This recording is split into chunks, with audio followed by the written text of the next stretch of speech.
Les implants dentaires remplacent les dents absentes. La forme d'un implant dentaire imite l'anatomie d'une dent naturelle. Une dent naturelle est constituée d'un seul élément que l'on divise généralement en deux parties principales. La première partie est la couronne, elle repose sur la gencive.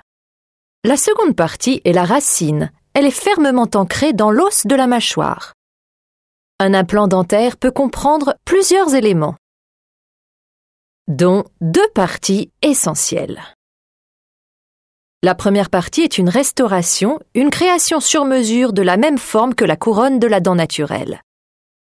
La seconde partie est l'implant proprement dit qui joue le même rôle que la racine de la dent naturelle. Les implants sont constitués de titane ou d'un alliage de titane. Contrairement à bien des matériaux, notre organisme tolère le titane qui ne provoque pas d'infection ni de réaction.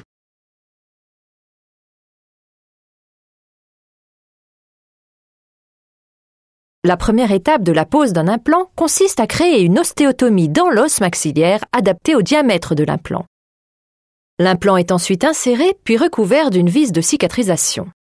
Selon le système implantaire, les gencives peuvent être suturées et une prothèse provisoire peut être installée. Le site commence immédiatement à cicatriser.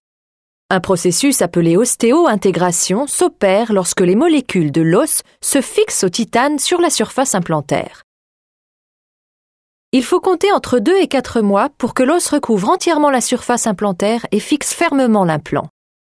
L'étape finale est la mise en place et la fixation de la restauration adéquate sur l'implant.